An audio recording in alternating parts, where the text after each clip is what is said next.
విశాఖపట్నం విజయవాడ ప్రజలు ఎప్పటి నుంచో ఎదురు చూస్తున్న మెట్రో రైల్ ప్రాజెక్ట్ ఇప్పుడు కీలక దశకు చేరుకుంది. ఇన్నాళ్ళు ప్రతిపాదనలు, డిపిఆర్లు కేంద్ర రాష్ట్రం మధ్య చర్చలకే పరిమితమైనటువంటి ఈ ప్రాజెక్టులు ఇప్పుడు బడ్జెట్ ఎస్టిమేషన్ దశలోకి వచ్చాయి. అంటే ఈ రెండు నగరాల్లో మెట్రో నిర్మాణానికి అవసరమైనటువంటి భారీ పెట్టుబడులు, ఆర్థిక సాధ్యాసాధ్యాలని కేంద్రం పరిశీలించబోతోంది.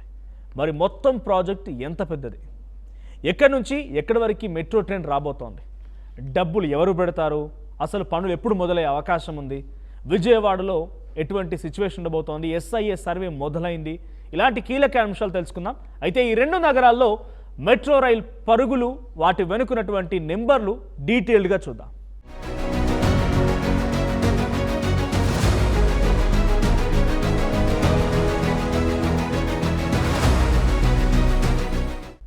ఇకపోతే రెండు మెట్రో ప్రాజెక్ట్స్, ఒకటి విశాఖ, మరొకటి విజయవాడ. మొదటిగా ప్రాజెక్ట్ సైజ్ చూస్తే దీని ప్రాధాన్యత అర్థమవుతోంది. విశాఖపట్నం విజయవాడ రెండు నగరాల్లో కలిపితే మొత్తం 84.63 కిలోమీటర్లు, అంటే సుమారుగా 85 కిలోమీటర్ల మెట్రో నెట్వర్క్ ఏర్పాటు చేయాలని ప్రభుత్వం భావిస్తోంది. ఇందుకోసం అంచనా రూపాయలు సుమారుగా 21,616 కోట్లు. అంటే రెండు నగరాల అర్బన్ ట్రాన్స్పోర్ట్ సిస్టంలో భారీ మార్పు తీసుకురావాలన్నది గవర్నమెంట్ టార్గెట్. ఇక విశాఖపట్నం విషయానికి వస్తే స్టీల్ ప్లాంట్ నుంచి నగరంలోని కీలక ప్రాంతాలకి మెట్రో కనెక్టివిటీ కల్పించేలా ప్రణాళిక ఉంది. విశాఖ ఇప్పటికే ఇండస్ట్రియల్, ఐటీ, టూరిజం హబ్గా ఎదుగుతున్న సమయంలో నగరం విస్తరిస్తున్న కొద్దీ ఉద్యోగులు, విద్యార్థులు, సాధారణ ప్రజల ప్రయాణ అవసరాలు కూడా రోజురోజుకి పెరిగిపోతున్నాయి.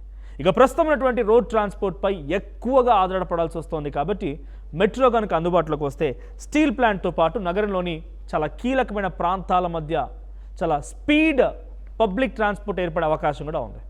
సో ఒకసారి అటు రెండు ప్రాంతాలకు సంబంధించి ఎటువంటి సిచ్యువేషన్ ఉందో చెప్తాను. అంతకంటే ముందు ఇంకో విషయం చెప్తాను మీకు. ఇక్కడ విజయవాడ మెట్రో ప్రాజెక్టులో గన్నవరం నుంచి నగరంలోని ప్రధాన ప్రాంతాలకు కనెక్టివిటీ కల్పించేటువంటి కారిడార్ ప్రతిపాదించారు. ముఖ్యంగా విజయవాడ ఎయిర్పోర్ట్ నగరంలోని రెసిడెన్షియల్, కమర్షియల్ ఏరియాస్తో అనుసంధానం చేయడం ఈ ప్రాజెక్టు యొక్క కీలక అంశంగా చెప్తూ ఉన్నారు. విజయవాడ ఇప్పటికే కమర్షియల్, ట్రాన్స్పోర్టేషన్, అడ్మినిస్ట్రేటివ్ సెంటర్గా మారిపోయింది. ఎయిర్పోర్ట్ కనెక్టివిటీ మెరుగుపడితే ప్రయాణికులతో అటు ఉద్యోగులు, వ్యాపారులు, నగర ప్రజలు కూడా ఎక్కువ ఎత్తున ప్రయోజనం కలిగే అవకాశం కూడా ఉంది. ఇటు మెట్రో ప్రాజెక్టు కూడా వారికి మరింత తోడవబోతోంది. సో రెండు బ్రీఫ్ చేస్తాను ఇక్కడ మీకు నేను. విజయవాడలో చూస్తే 38.40 కిలోమీటర్లు, అంటే సుమారుగా 39 కిలోమీటర్లు. So Pandit Nehru bus stand నుంచి గన్నవరం వరకు, పండిట్ నెహ్రూ బస్ స్టాండ్ నుంచి పెనమలూరు వరకు. ఇటువైపు మీరు గమనించండి, ఆ మ్యాప్ చివరిగా చూస్తే మీరు అక్కడ బ్లూ అండ్ రెడ్ లైన్ రెండు కనబడుతున్నాయి కదా. సో హైదరాబాద్ వాళ్ళకి ఎక్కువగా తెలుసు తెలుగు పబ్లిక్లో మెట్రో ట్రైన్స్. ఒకటి blue line and red line అంటే ఏంటనేది. ఎల్బీనగర్ టు మియాపూర్ కనెక్టివిటీ ఒకటి, ఇటు నాగోల్ నుంచి రాయదుర్గ్ కనెక్టివిటీ ఒకటి, ఈ మధ్యలో జేబీఎస్ అటువైపు నుంచి కోటి ఈ ప్రాంతాల కనెక్టివిటీ ఇంకొకటి. సో ఇలాంటి మ్యాప్స్ ఏ రకంగా అవుతున్నాయో సేమ్ విజయవాడలో రెండు ఉండబోతున్నాయి. పండిట్ నెహ్రూ బస్ స్టాండ్ నుంచి గన్నవరం వరకు, same Pandit Nehru bus stand నుంచి పెళ్లమూరు వరకు. ఒకటి దగ్గర నుంచి రెండు వైపు డైవర్స్ అయిపోతుంది. 10,118 కోట్లు దీని యొక్క అంచనా. నెక్స్ట్ విశాఖపట్నం ప్లే చేయండి. సో విశాఖపట్నం విషయానికి వస్తే 46.23 కిలోమీటర్లు. స్టీల్ ప్లాంట్ నుంచి కొమ్మాది, గురుద్వారా నుంచి పాత పోస్ట్ ఆఫీస్, తాటి చెట్ల పాలెం నుంచి చిన్న బాల్తీర్, అంటే ఇక్కడ 3 రూట్స్ ఉన్నాయి. So blue, red and green 3 roots ఉన్నాయి. దీనికి 11,498 కోట్ల రూపాయలు ఖర్చు చేయాల్సి వస్తుంది. మొత్తం ఎంత? 46.23 కిలోమీటర్లు. అయితే ఈ రెండు ప్రాజెక్ట్స్కి సంబంధించి డిపిఆర్లను కూడా కూటమి ప్రభుత్వం ఏర్పాటు చేసింది. దాంట్లో ఒక చిన్న విషయం ఇక్కడ చూడండి. కేంద్ర రాష్ట్ర ప్రభుత్వాల వాటా ఎంత? 40%. అంటే కేంద్రం, రాష్ట్ర ప్రభుత్వాల వాటా 40% ఉండబోతుంది. మిగిలిన మొత్తం కూడా వివిధ రూపాల ద్వారా ఆ ఆర్థిక వనరులను సమకూర్చుకునే ప్రయత్నం ప్రభుత్వాలు చేయబోతున్నాయి. ఈ రెండు ప్రాజెక్ట్స్కి సంబంధించి డిపిఆర్ అని కూటమి ప్రభుత్వం ఏర్పడిన తరువాత కేంద్రానికి పంపించిందట. అయితే డిపిఆర్లు పంపిన వెంటనే అప్రూవ్ రాలేదు. కేంద్రం కొన్ని అభ్యంతరాలని, సూచనల్ని, కొన్ని డైరెక్షన్స్ని ఇచ్చింది. వాటిని పరిశీలించిన తర్వాత ఇప్పుడు కేంద్ర పట్టణాభివృద్ధి మంత్రిత్వ శాఖ సో ఈ డిపిఆర్లను ఫైనాన్షియల్ అప్రైజల్ కోసం సంబంధిత విభాగానికి పంపించిందట. అంటే ప్రాజెక్ట్ ఖర్చులు, ఫండింగ్ ప్యాటర్న్, ఫైనాన్షియల్ వైబిలిటీ ఇలాంటి అంశాలను ఇప్పుడు కేంద్ర స్థాయిలో పరిశీలించబోతున్నారు. ఇక్కడ ఆసక్తికరమైనటువంటి విషయం ఏంటంటే ఫండింగ్ మోడల్. ఈ రెండు మెట్రో ప్రాజెక్ట్స్ని జాయింట్ వెంచర్ మోడల్, అంటే జేవీ మోడల్లో చేపట్టాలని ప్రతిపాదించారు. ఏముంటుంది దీంట్లో మరి? ప్రాజెక్ట్ కాస్ట్ 20% రాష్ట్ర ప్రభుత్వం, మరో 20% కేంద్ర ప్రభుత్వం. మిగిలినటువంటి 60% ఏంటి మరి అని అంటే ఫైనాన్షియల్ ఇన్స్టిట్యూషన్స్ నుంచి వీటిని అడాప్ట్ చేసుకోవాలి, లేకపోతే కలెక్ట్ చేయాలనేది ఆ ప్రభుత్వాల యొక్క ఆలోచన. అంతేకాదు కొన్ని ఫారెన్ బ్యాంక్స్ కూడా ఈ ప్రాజెక్ట్కి లోన్ ఇవ్వడానికి ఎక్కువగా ఆసక్తి చూపుతున్నాయంట. మొత్తంగా 21,616 కోట్ల ప్రాజెక్టు ఫండింగ్ చాలా కీలకం ఇక్కడ. అందుకే ఆర్థిక అంచనా పూర్తవడం అత్యంత ముఖ్యమైన దశగా ఉంది. ఇప్పుడు కేంద్రం నుంచి ఫైనాన్షియల్ డెసిషన్ అంటే ఫైనల్ డెసిషన్ వచ్చిన తర్వాతే ఈ ప్రాజెక్టు తదుపరి దశలోకి వేగంగా వెళ్ళే అవకాశం కూడా ఉంటుంది. అయితే మెట్రో వల్ల కేవలం ట్రాఫిక్ సమస్య మాత్రమే తగ్గదు. విశాఖ, విజయవాడ వంటి వేగంగా డెవలప్ అవుతున్నటువంటి ఈ సిటీస్లో పబ్లిక్ ట్రాన్స్పోర్టేషన్ మెరుగుపడితే ఆ సిటీ కూడా ఫైనాన్షియల్గా చాలా పెద్ద ఎత్తున అప్గ్రేడ్ అవ్వబోతోంది. ట్రావెల్ టైం తగ్గుతుంది, రోడ్ ట్రాన్స్పోర్టేషన్పై ఒత్తిడి తగ్గుతుంది, ప్రజలు ఒక ప్రాంతం నుంచి ఇంకో ప్రాంతానికి చాలా వేగంగా ఫాస్ట్గా మూవ్ అవ్వగలుగుతారు. ముఖ్యంగా మెట్రో కారిడార్స్ వెంటున్నటువంటి కొత్త commercial areas, residential products, business centres ఇవన్నీ కూడా ఏర్పాటై మార్కెట్ పెరిగే అవకాశం కూడా ఉంది. అంటే సిటీ అప్లిఫ్ట్మెంట్లో, డెవలప్మెంట్లో కొన్ని ప్రాంతాలకే పరిమితం కాకుండా కొత్త కొత్త ప్రాంతాలకు విస్తరించే అవకాశం కూడా ఉంది. ఇక ప్రాజెక్ట్ కన్స్ట్రక్షన్కు సంబంధించి కూడా ప్రభుత్వం ముందస్తు చర్యలు చేపడుతోంది. మెట్రో రైల్ ప్రాజెక్టు యొక్క మొత్తం ఖర్చులో దాదాపు 40% వరకు టెండరింగ్ ప్రాసెస్ ప్రారంభించేందుకు మెట్రో రైల్ కార్పొరేషన్కి సూత్రప్రాయంగా పర్మిషన్స్ కూడా ఇచ్చినట్టుగా సమాచారం. అయితే దీని అర్థం ఏంటి? వెంటనే కన్స్ట్రక్షన్ మొదలవుతుందని కాదు.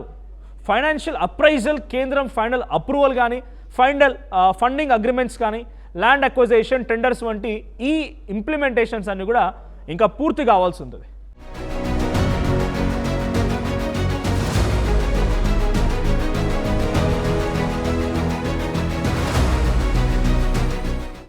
ఇక విజయవాడలో ఇప్పటికే గ్రౌండ్ లెవెల్లో ఒక ముఖ్యమైన ప్రక్రియ మొదలైంది. అదే సోషల్ ఇంపాక్ట్ అసెస్మెంట్ సర్వే.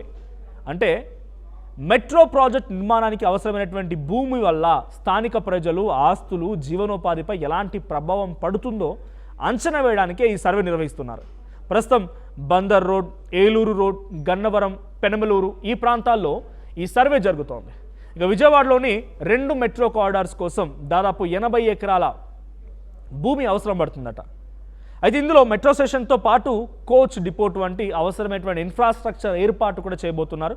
ఇక ఈ ఎస్ఐఏ సర్వేని administrative staff college of India, revenue అధికారులు కలిసి ఉమ్మడిగా నిర్వహిస్తున్నారు. సర్వే పూర్తయిన తర్వాత ల్యాండ్ అక్విజిషన్కి సంబంధించి జిల్లా యంత్రాంగం మొత్తం నోటిఫికేషన్ జారీ చేసే అవకాశం కూడా ఉంది. అంటే విజయవాడ మెట్రో ప్రాజెక్ట్ విషయంలో ఇప్పుడిప్పుడే కొంత గ్రౌండ్ లెవెల్ యాక్టివిటీస్ కూడా ప్రారంభమైపోయాయి. అయితే ఇక్కడ ఒక క్లారిటీ అవసరం. డిపిఆర్ని ఫైనాన్షియల్ అప్రైజల్కి పంపించడం అంటే మెట్రో రేపటి నుంచే నిర్మాణం మొదలవుతుందని కాదు. ఇంకా కేంద్రం ఫైనాన్షియల్ ఎవాల్యుయేషన్ పూర్తి చేయాలి, ఫైనల్ అప్రూవల్ ఇవ్వాలి, ఫండింగ్ అరేంజ్మెంట్స్ ఖరారు కావాలి. ఇలా అవసరమైనటువంటి భూసేకరణ, టెండర్స్, ఇతర అనుమతులు మొత్తం పూర్తయిన తర్వాత తర్వాతే ప్రధానమైనటువంటి కన్స్ట్రక్షన్ వర్క్ ప్రారంభమవుతుంది. ఇప్పుడు అన్నీ కూడా ప్రీ వర్క్స్ నడుస్తున్నాయి. అయినా ఇప్పటివరకు ప్రాజెక్టు ప్రయాణాన్ని చూస్తే ఇది ఒక కీలకమైన ముందడుగని చెప్పాలి. 84.63 కిలోమీటర్ల మెట్రో నెట్వర్క్, 21,616 కోట్ల పెట్టుబడి, కేంద్ర రాష్ట్ర ప్రభుత్వాల భాగస్వామ్యం, ఫైనాన్షియల్ ఇన్స్టిట్యూషన్స్ నుంచి 60% ఫండింగ్, విజయవాడలో ఎస్ఐఏ సర్వే, టెండర్కు ముందస్తు అనుమతులు, ఇవన్నీ ప్రాజెక్ట్స్ ఇక కేవలం ప్రతిపాదన దశలో లేదని సూచిస్తూ ఉన్నాయి. ఒకవైపు విశాఖ స్టీల్ ప్లాంట్ నుంచి నగరంలోని కీలక ప్రాంతాలకి మెట్రో కనెక్టివిటీ, మరోవైపు విజయవాడ గన్నవరం ఎయిర్పోర్ట్ నుంచి సిటీకి మెట్రో కారిడార్. ఈ 2 ప్రాజెక్ట్స్ పూర్తయితే ఈ 2 నగరాల్లో పబ్లిక్ ట్రాన్స్పోర్టేషన్ సిస్టమ్కు పెద్ద మార్పు వచ్చే అవకాశం ఉంది. ముఖ్యంగా ట్రాఫిక్, ట్రావెల్ టైం, కనెక్టివిటీ సమస్యలకు కూడా మెట్రో ఒక దీర్ఘకాలిక పరిష్కార మార్గం కావచ్చు. ఇక ఫైనల్గా కేంద్ర ఆర్థిక అంచనా ఎప్పుడు పూర్తి చేస్తుంది? మరి ఆర్థిక అంచనా ఎప్పుడు వస్తుంది? గ్రౌండ్పై మెట్రో పనులు ఎప్పుడు మొదలవుతాయి? ఈ 3 ప్రశ్నలకి సమాధానం వచ్చిన తర్వాతే విశాఖ, విజయవాడ మెట్రో ప్రాజెక్ట్ అసలు వేగం ఏంటి అని తెలుస్తుంది. మొత్తానికి ఇన్నాళ్ళుగా విశాఖ మెట్రో ఎప్పుడు, విజయవాడ మెట్రో ఎప్పుడు అనే ప్రశ్నలు వినిపించాయి. ఇప్పుడు ఆ మెట్రో కలను నిజం చేసే ప్రక్రియలో కీలకమైన ముందడుగు పడింది. డిపిఆర్లు ఫైనాన్షియల్ అప్రైజల్కు వెళ్ళాయి. విజయవాడలో ఎస్ఐఏ సర్వే మొదలైంది. ఫండింగ్ మోడల్ సిద్ధమైంది. ఇక కేంద్రం తుది నిర్ణయం కోసం ఎదురు చూడాల్సిందే.